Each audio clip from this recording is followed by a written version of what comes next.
Good morning, everybody. Hopefully you had a wonderful summer weekend. And as usual, if you have any questions, comments, please shoot them out, and we'll be happy to address them. What am I looking for? There we go. I have to get my questions box out so you guys can talk to me if you so desire. So just a couple of things before we get into our main topic. Who's this guy?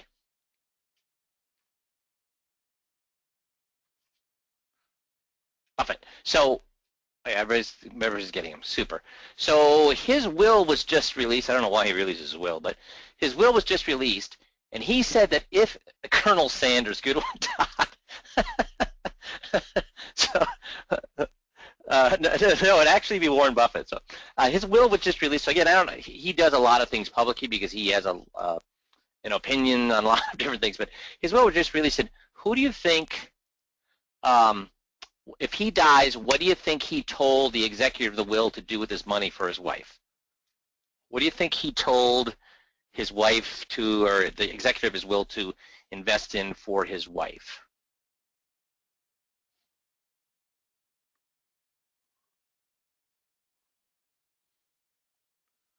And he said, "We wish, Eric." Berkshire, Berkshire, that's what I would have thought. Berkshire, that's what I would have thought, not annuities, not life insurance. I would have shot Berkshire, but he didn't say Berkshire. Probably why? Why do you think he didn't say Berkshire? Ah, Todd got it, but I'm not going to mention what he said yet. So, so why not Berkshire, guys?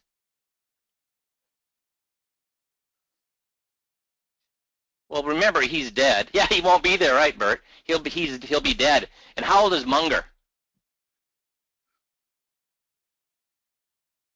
Munger is the same age as Warren, so basically said 178. So so we're getting this now. We're getting a lot of right answers. That's exactly what he recommended. Vanguard index funds, low cost index funds, and apparently he trusts Vanguard more than the ETFs. So, but that's what he recommended. So many people consider the guy the biggest genius that exists on earth for investing. And guess where when he's gone, guess where he said to put, what does that tell you about the faith he has in any other money manager? Because how many money managers do you think Warren Buffett knows? How many money managers do you think Warren Buffett knows? Virtually all of them. And how much faith does he have in them? So he put index funds. I just thought that was pretty interesting. Now, here's another little tidbit that I found the past week. Journal of Financial Planning said retirees with at least 1 year cash reserve are significantly less likely to run out of money than people who live off their investments. So what does that tell you? What does that tell you? So why are retirees with at least 1 year cash reserve significantly less likely to run out of money than people who live off their investments?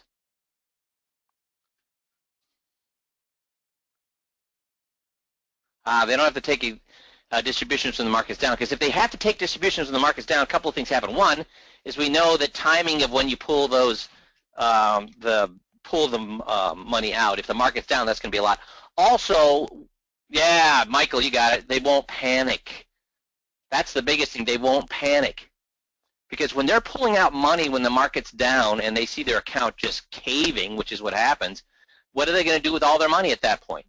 And we've seen it every crash. The 1987 crash, the 2000 crash, the 2007 crash. Record amounts of money what goes in? Because guys, during the crash, when are we supposed to buy? When are we supposed to buy, guys? So when the market crashed in 87 and in 2000 and 2007, we're supposed to buy when it's low. So shouldn't there have been a record amount of money rushing into the market? Instead, there was a record amount of money doing what?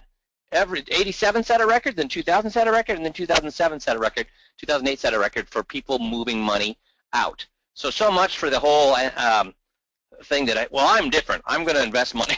I'm going to put money in when the market's down. Yeah, and even if you want to, guess what? Everybody else is moving against you. So, and the problem is, when is it? What's the problem with investing when the market's low? What's the problem with investing when the market's low? Ah, that's right, Chris. You never know when the low point is. Because you think, oh, it hits the low, and then it goes down another 15% over the next 6 months. And then you just, what happens to your stomach while it does that? So I just thought this for retirees with at least 1 year cash reserve are significantly less. So does this work or does it not work with our bucket strategy? Does this work or not work with our bucket strategy? Yeah, it works perfectly with our bucket strategy. Does that make sense? So people out there who are doing retirement planning that are just drawing money from their investments, that's a bad thing it's a bad thing for the client, which means it's a bad thing for the advisor. Why is it a bad thing for the advisor?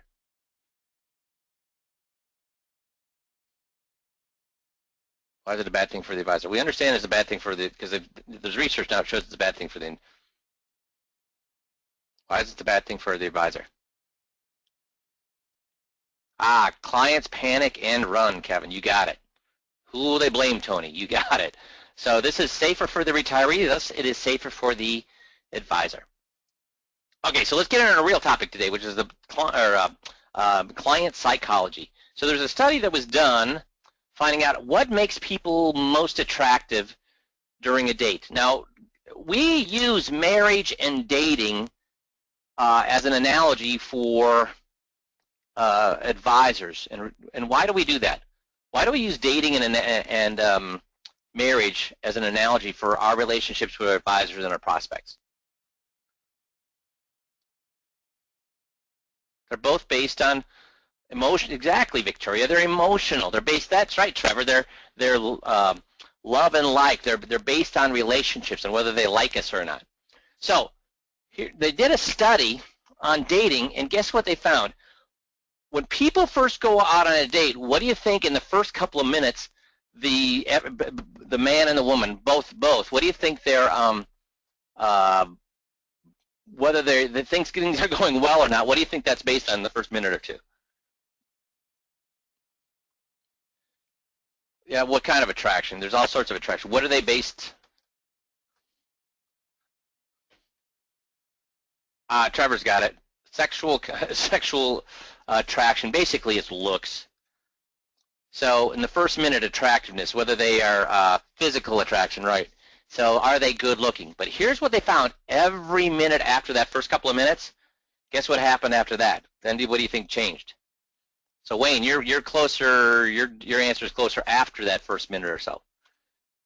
Here's what they found: if they laughed, if the other person laughed when they laughed, guess what happened? Rapport. So when I'm doing tape reviews, what am I always telling you guys to do? If the client laughs, you need to what? You need to laugh, because there's nothing worse than when you say something funny and the other person doesn't laugh with you. That not only does that actually does damage. It makes them feel embarrassed around you. It makes them feel awkward around you. So when they laugh, you laugh.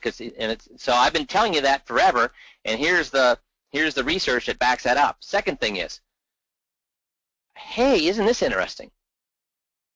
The attractiveness was based on if the other person asked a lot of questions instead of talking. What does that sound like, guys? So the more questions the other person asked instead of talking, the more attractive they were. What does that sound like, guys? Us, exactly, Kevin. That sounds like us. That sounds like us if you're following the 5Q system. What is it? What does it sound like for most advisors? Other than 5Q trained advisors, what is it? Yeah, Chris. Yeah, so here's the thing. Most advisors think here's the funny thing. Most advisors, when they do all the talking, think that they're becoming more attractive to the client. Why does the advisor, which is most advisors except 5Q trained advisors, when you guys came to me, I think you'll all admit that you did a lot more of the telling, selling, preaching, teaching than you do now, hopefully, when you came on. And why is it that advisors think that they're more attractive when, Matt, you're right. It's showing how smart you are. So we think that they're going to be attracted to us if we show how smart we are. Guess what? Does that work, guys? Does showing how smart you are work? Nope, it doesn't. Next thing, demonstrate their appreciation by saying positive or flattering things. What does that sound like? GOTS, exactly, that's GOTS. Demonstrate their appreciation by saying positive or even flattering things. It's amazing. Now, we train you, I don't want you to be flattering to people. I want you to show positive appreciation for them. Find things that are truly, that they've done that you can truly pat them on the back for. But heck, you know what they found out? Even flattering works. Now, we don't want to do that. We want to do positive, but it's GOTS. And if you use the word you instead of me, so what I always tell you at the, when you're doing the 21-point checklist meeting, how often do you want to be talking about yourself? Only in the stories that are in the scripts, and those are there for a reason. Otherwise, you do not want to talk about yourself. It should all be about them. And here's a funny thing. Now, these were all the things that they were looking for. Laugh when they laughed, ask questions versus talking, demonstrated their appreciation by saying positive or flattering things, and using the word you. Now, here's something that caused them not to like the other person, to think that there was not a connection. Using qualifying language. That's interesting. This was actually a surprise to me. I hate that language, but it was a surprise to me that the research found that it actually, I'm not the only person that hates it. So what are we talking about with qualifying language, guys? What are we talking about with qualifying language? What kind of words do we use? If, yeah. What's qualifying language? Possibly, Tony, that's a good one. Possibly. What else? The word possibly, probably. That's right, Bill. That's another one. Might. Perhaps, Paul. That's a good one. So possibly, perhaps, probably, maybe. Good one, Todd and Kevin. But, that's right, Mark. So you've always heard me saying qualifying language is bad. Vague language is bad. People like black and white. Why do people like black and white? Why do you think people like black and white? Black and white. Clear and simple, Rick and Eric, exactly. Easy, Casey, exactly. They can take out the questions. Oh, John, exactly. So it makes it makes analysis for them easy, and we're going to talk about that a little bit more as we go forward. So, guys, what do you think about this? I mean, does this kind of validate everything we do here at 5Q? This research? I mean, that should really get you excited about what we do, and I hope it motivates you to really dive in and learn this stuff. Learn how to get on people's side. Learn the scripts so that you can ask people questions. A lot of you guys ask me, Mike, how do you get so that we can ask how do I get so it's hard for me to ask a lot of questions. It's hard for me to get in the mindset of asking a lot of questions. Guess what I tell those guys when they say it's hard? I say, hey, guess what? You don't have to learn how to do that because we do it in the scripts. So just learn the scripts, and guess what? Presto changeo. You're going to be asking a lot of questions because what are the scripts based on, guys? What is every single script based on? How many statements are there in any of the scripts? I don't care, not just the big three, but all the scripts. How many statements are there in those scripts? None. It's all questions. So if you have a hard time asking questions, guess what? Just learn the scripts. Easy peasy. Make sense? So how to get people to say yes. This is from Selling Power Magazine back in 2013. But psychologists have found people are much more likely to say yes to a new idea if it's presented to them to a little bit at a time. So think about that, guys. How is the 5Q system set up? Do we immediately go for the throat and say, listen, look at the fees here. Your guy is taking advantage of you. Your guy is stealing from you. Well, that's what I used to do for the, I used to do that for the, years I made 50 grand a year. But what's our knee-jerk reaction when I say, hey, your guy's screwing you? What's our knee-jerk reaction? Defensive, exactly, Kevin. Defensive. The knee-jerk reaction is defend their guy. Because you know what? Do they love their guy, guys? Do they love their guy? When we get in front of a prospect, do they love their guy? They love their guy. Yes, they do. Because if they didn't, they would have left him. So they love their guy. So I can't go in there and have them admit that the guy they love is stealing from them. So, but if you love somebody, could you admit that maybe they forgot a tiny little thing? Could you admit that somebody you love maybe forgot a tiny little thing? Yeah. And then if they forgot a tiny little thing, could you get them to admit that, or would you be able to admit that maybe they forgot even a little bit bigger thing?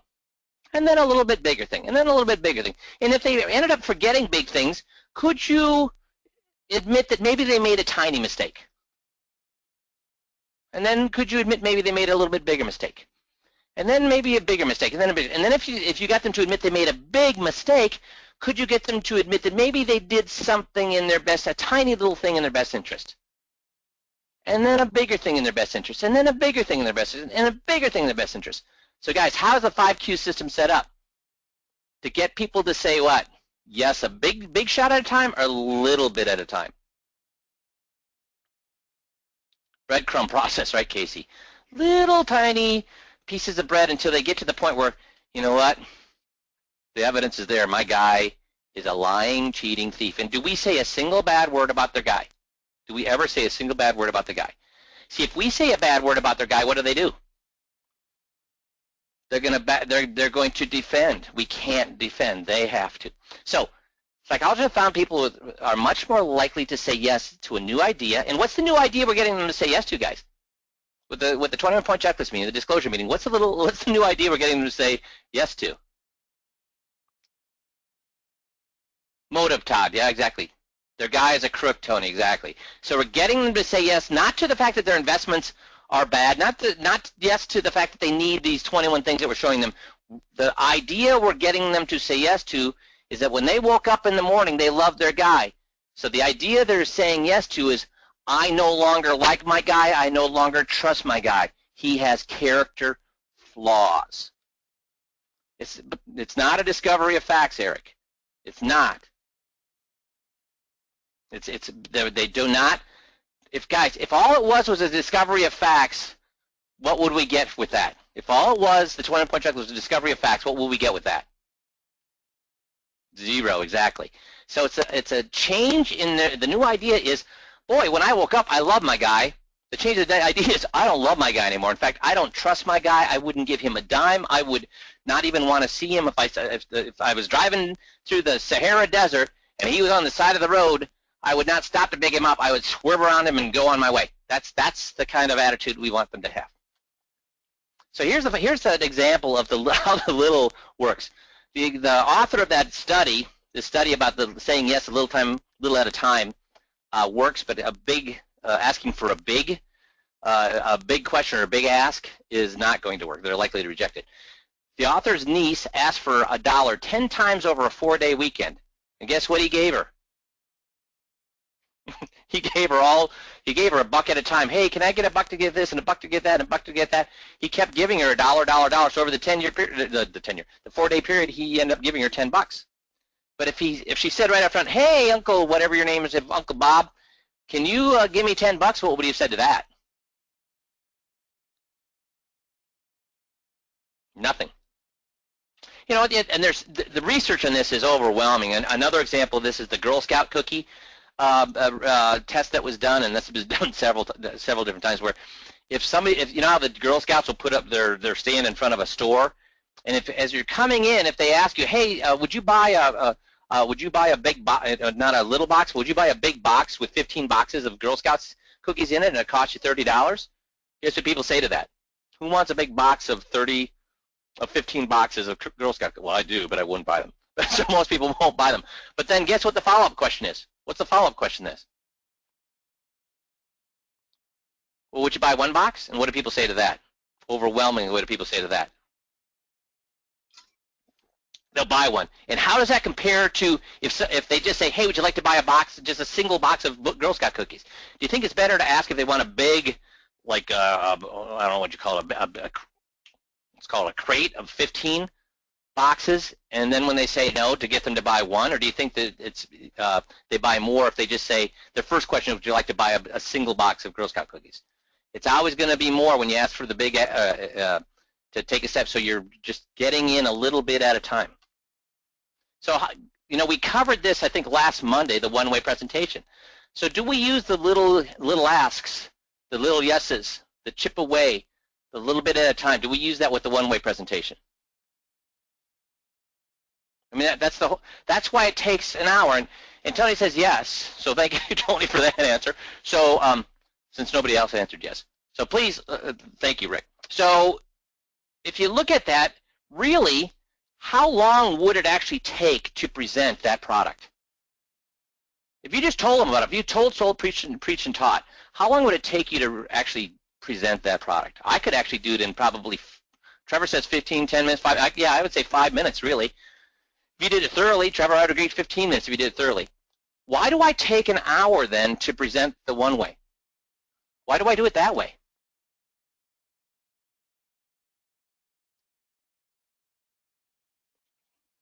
Gots, I'd agree with that, Ron. Yep. Why else? To get them to tell me they want it, right, Michael? Because it sticks, Tony. A little bit at a time, John, exactly. So all those reasons, yes. They need to convince themselves, right, Kevin? Forget objections, Dale, exactly. So all those reasons. So by doing it a little bit at a time, they are thinking about it a little at a time. Do I ask them to take a big leap, or is it a tiny little step, baby step, baby step, baby step? So after an hour, guess how many times they've told me that they want the product out loud in their own words? How many times have they told me they want the product after an hour? Yeah, 120, exactly. So yes, it takes more time, but isn't that worth it?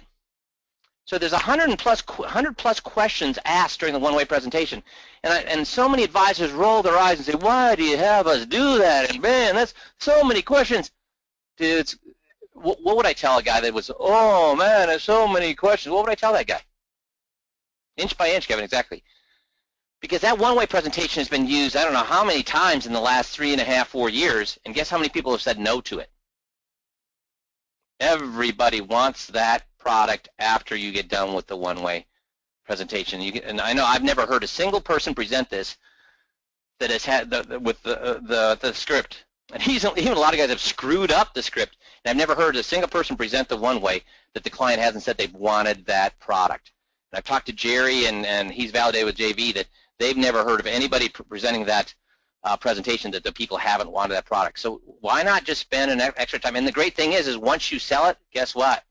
It sticks, as somebody said earlier.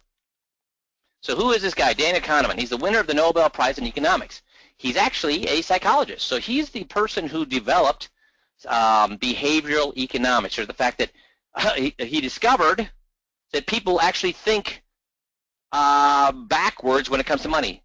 Sane people, brilliant people, smart people, practical people, salt of the earth people will make good decisions for everything except for what, guys? They'll make great, well-balanced decisions for everything except for what? Money. That's right.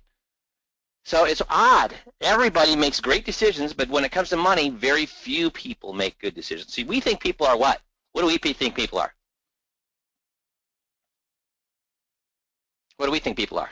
Aliens? No. What do we think people are?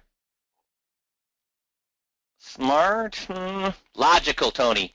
Rational, Chris. Exactly. Logical and rational. But it ends up, when it comes to money, people are not logical and rational. They are everything, in every other place they are in life, they're rational and logical. The example I use of this is, let's say that I'm selling a CEO of a company.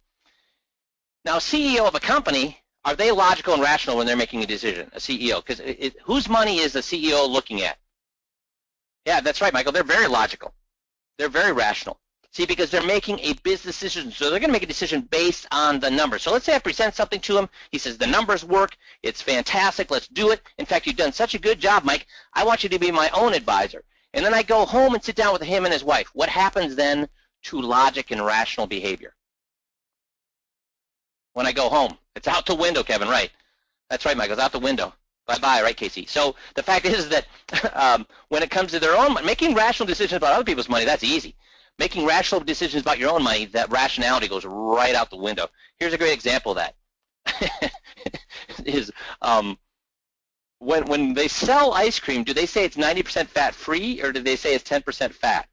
Because when they present it as 90% fat-free versus 10% fat, now are those the same, or are they not the same? They're the exact same. But what happens to the way people buy? What are they most likely to buy? Something that's 90% fat-free or 10% fat?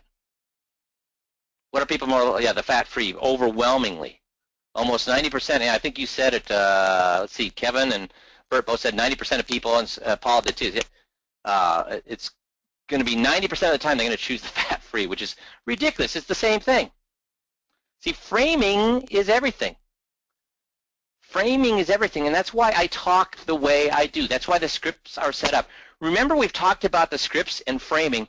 The last portion of the scripts for any one of the 121-point checklists, the last portion, or really the last 20% of any of those scripts is really all you need to do. So what's the previous 80% about? So if the script is 7 minutes long or 10 minutes long, really you only need to do the last 1 or 2 minutes. You know, if you think about it, let's talk about the titling for a second. Really all I need to do is say, what are the 2 reasons why you think they filled out the paperwork wrong or pulled out the wrong paperwork? That's really all I need to do, because if the client says, well, so they can make money on me when I'm dead and then do the same thing to my kids, I'm cool. That's 1 minute. So what's the previous 9 minutes about? It's about framing the conversation, right, Tony? It's the setup, right, Eric? See, I know, first of all, I have to get them to understand that previous, and then also I know the objections I'm likely to get. So guess what those stories that precede most of those most of those scripts are about? They're saying the stories are there so they won't forget exactly, Bert. They won't forget why the story. So when we get to that final mode of conversation, the objections won't surface because we've already covered them 3 or 4 minutes beforehand. So because we know what the objections are likely to be, we cover them before they come up. So do you get why we ask you to do a 7-minute script or a 10-minute script? It's so that you don't get an objection at the end of that portion. Because if you get an objection at the end, yeah, sure, you can overcome it in another 10 or 15 minutes. Isn't it easier just to spend 1 or 2 minutes telling a story so you don't have to overcome the objection at the end? So that's why we talk the way we do. That's why they're as long as they are. Believe me, these scripts, we've got them as short as we can possibly get them. But if they do what they're supposed to do, which is to get the client to say, I'm done with my advisor, I want you to take care of all my money, does it matter how long the script is? Does it matter how long the 21-point checklist takes? You know, and I'm working with a guy right now who I love to death. And we actually listened to one of his tapes. He is, talk about laughing when the client laughs. He has the most fun with his clients.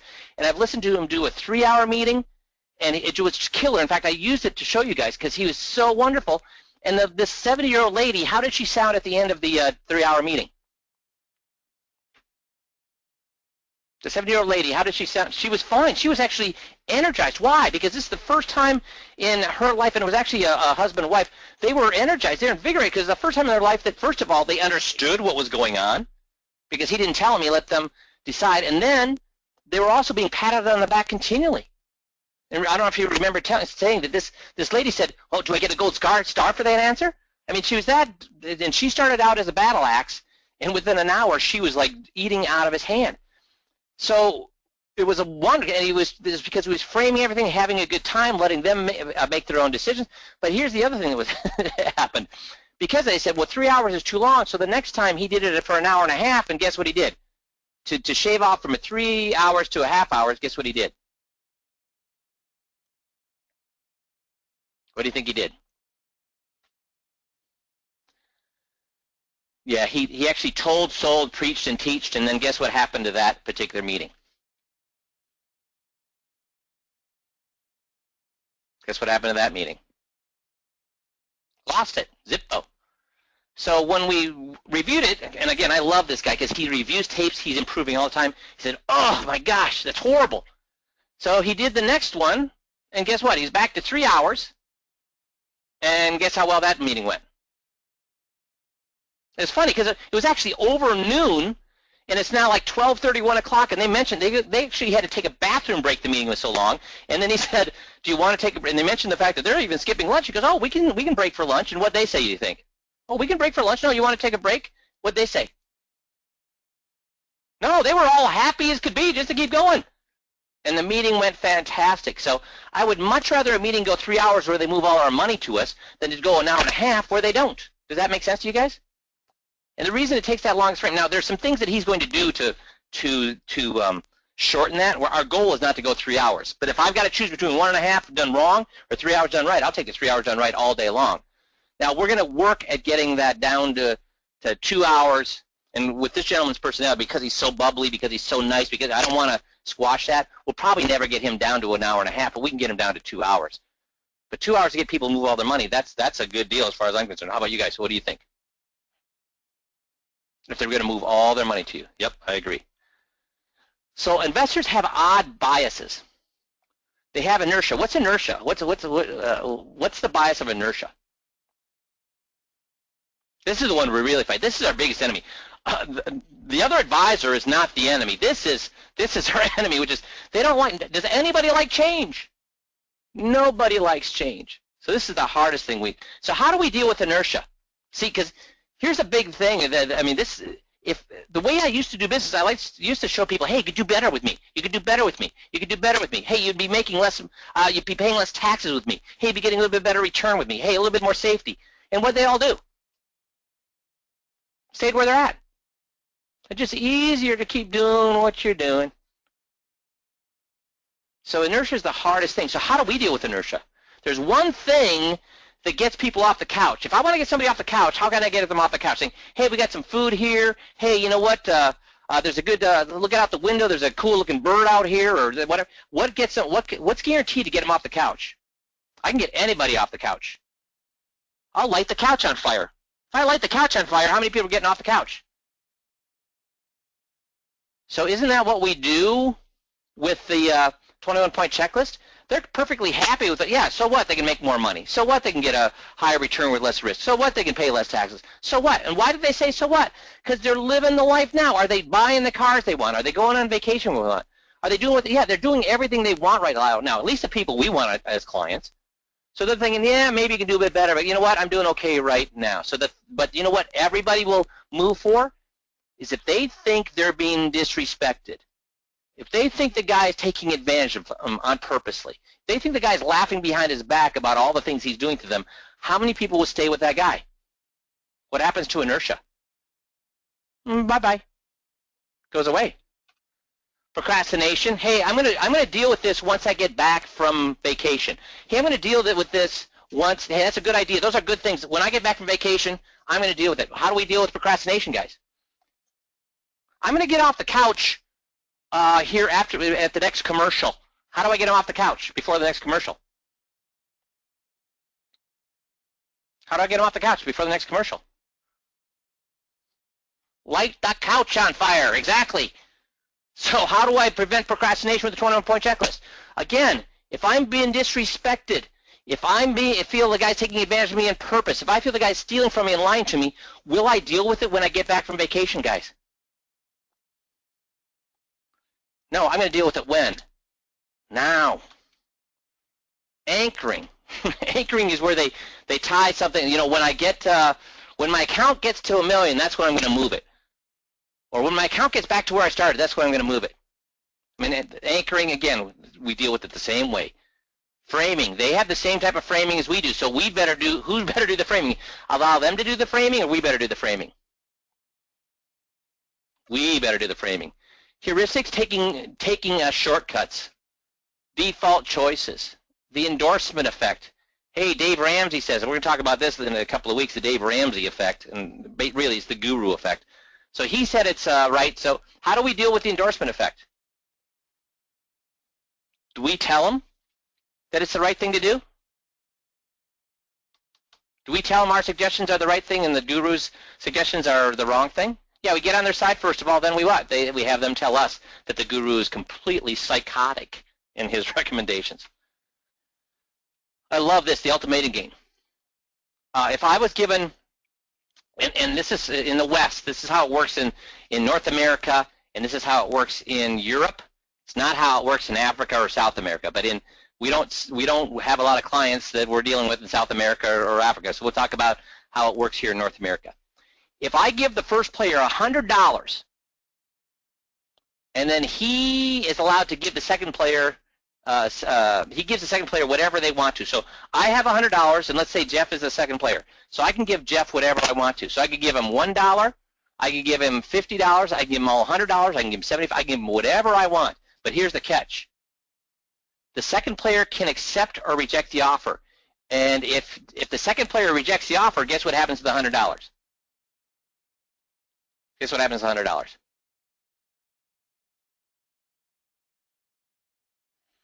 Oh, wait, I'm going to go back to here. So we had a question here. So I'll let you guys answer this.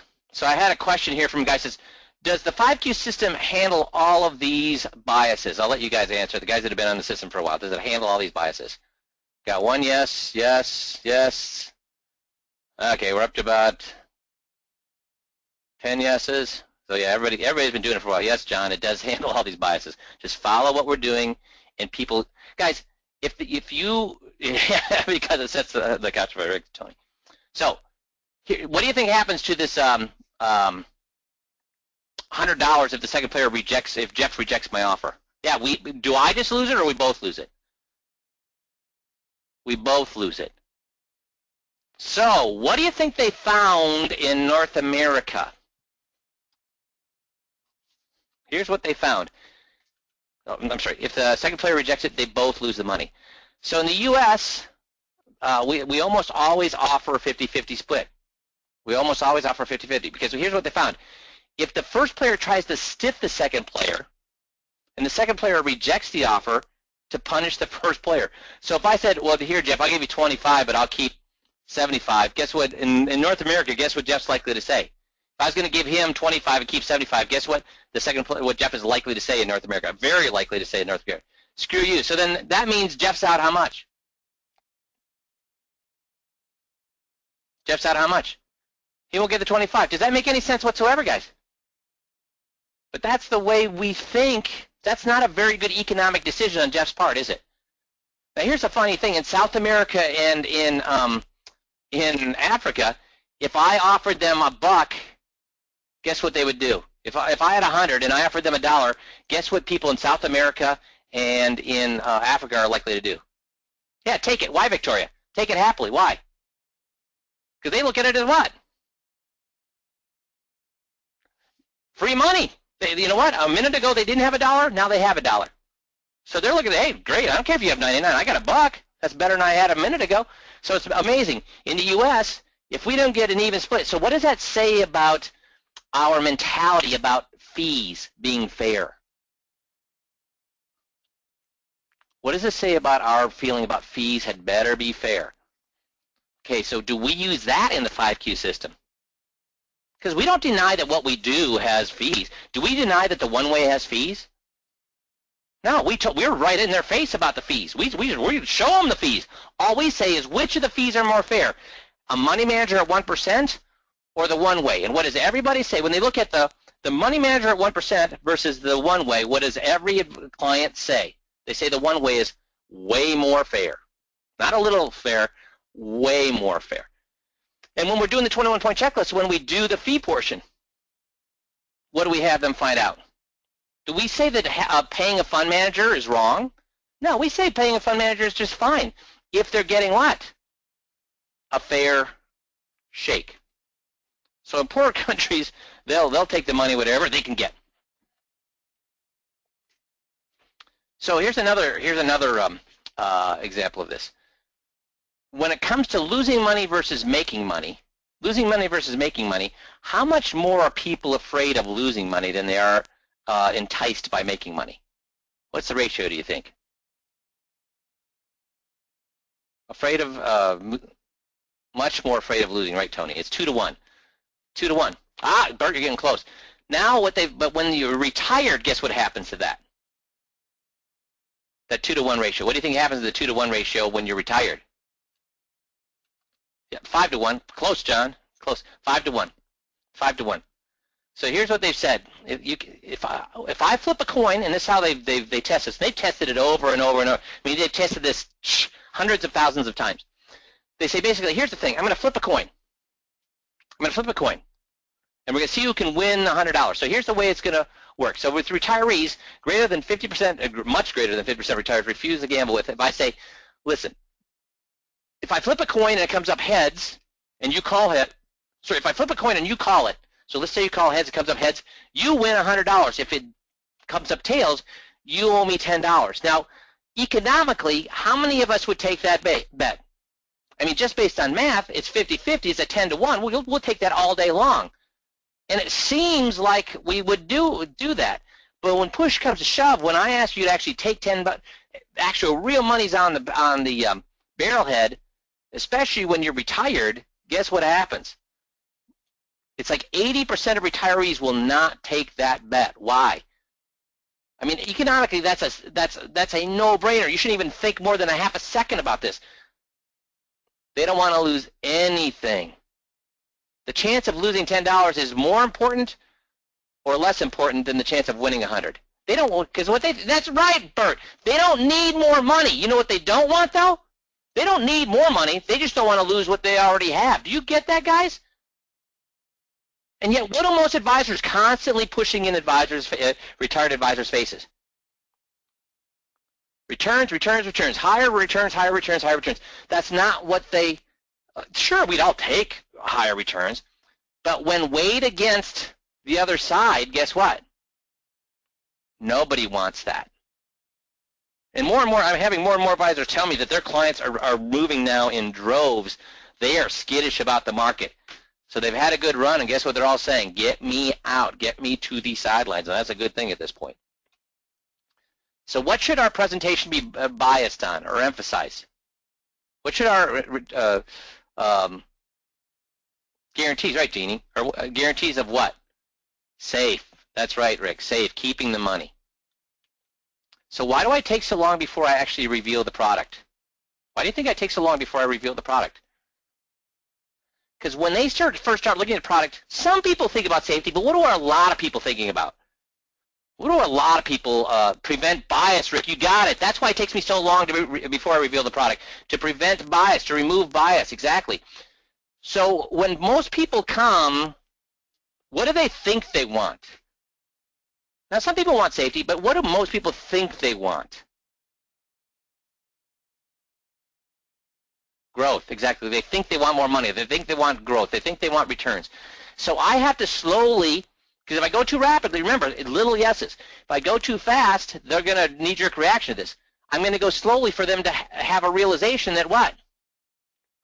What do I want them to finally come to realize when I'm presenting the solution? So this is a different change of mindset. So with the 21, we have a mindset from going from I love my broker to I can't trust my broker.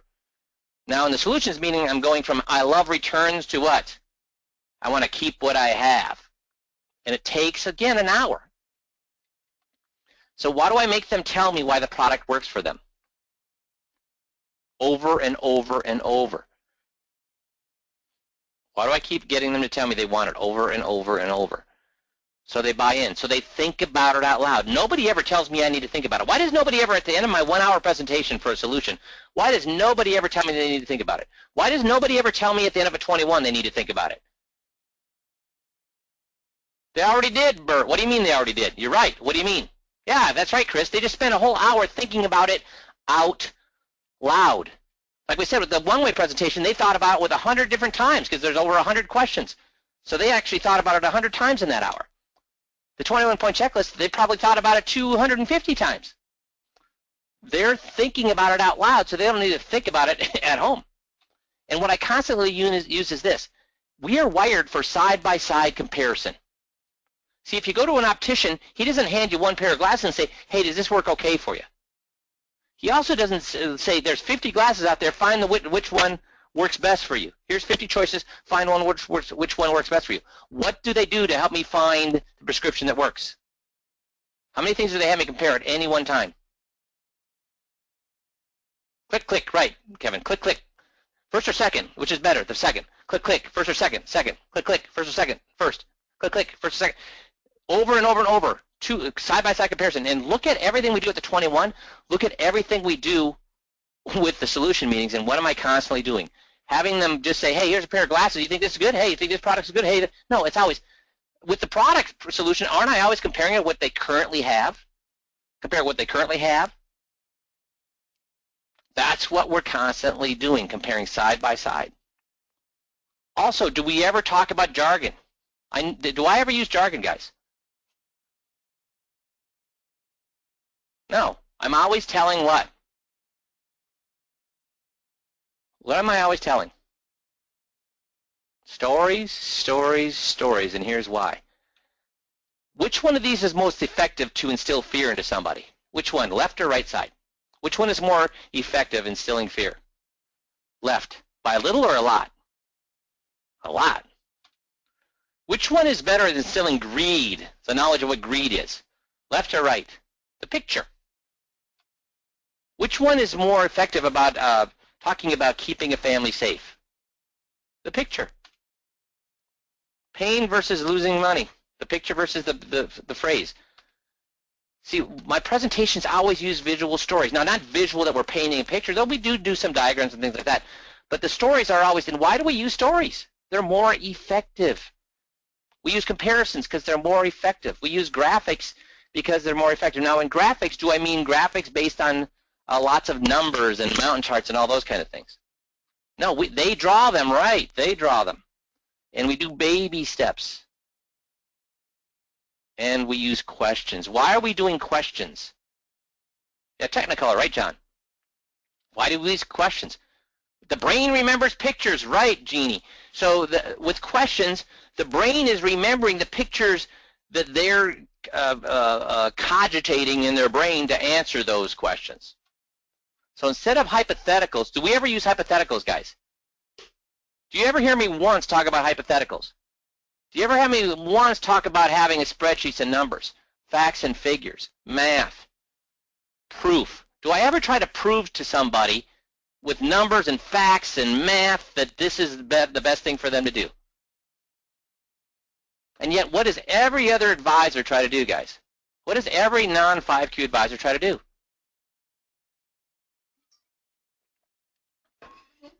And I'll tell you what, because I just talked to a lot of the ECA marketers, guess what they run all day long for people? Guess what they run all over? Spreadsheets and illustrations, right, Michael? Right, Kevin. Still illustrations, spreadsheets, because they think that if they go in and show the client that the numbers work, the client's going to what? Guys, you've done this enough times. Does it work 1 out of 10 times when you show them the numbers? Sure. But you know what works 10 out of 10 times? The way we do it. Works 10 out of 10 times the way we do it. Baby steps, visual stories, comparisons, questions. It works out 10 out of 10 times. I don't want 1 out of 10 times. So 5Q is not about proving. It's about changing beliefs. And to change beliefs, you have to know what people believe, how they think. And every script, every presentation, every piece of 5Q software, guess what? We've already done that for you. We know what the objections are likely to be. That's why we put that in the script. We know what they're likely to be thinking. And why do we know what objections, guys? Why do we know what objections and what they're likely to be thinking? Why do we know that with 5Q? 50,000 recordings, exactly. 50,000 recordings. And then we stopped recording like 4 years ago. So I don't know how many recordings we'd have at this point. So guess what we know for sure? We know exactly what they're thinking. We know exactly what the objection is going to be, and that's why we know exactly what they're going to do. So, guys, you need to learn the big 3 scripts, but then after you learn the big 3 scripts, you should go back and what? If you want to know how to ask questions, just learn the scripts, learn the others. So now it's your turn to believe. So if you're not doing something today, what would be a good thing for you to do? Go to the beach, pick up the Wall Street Journal. What would be a good thing for you to do if you didn't have something going on today? Yeah, learn the others, right, Robert? Study the scripts. I mean, I tell you what, if I was with my mentality, I understand that I'm an odd duck, and I look at things differently and whatever. But I tell you what, if I was coming into the system, guess how long it would take me to learn the system? Probably 2 weeks. Why? What would I do for the next 2 weeks? I'd put my head down and learn it. And once I had learned these 2 scripts, guess what I'd be doing in September, October?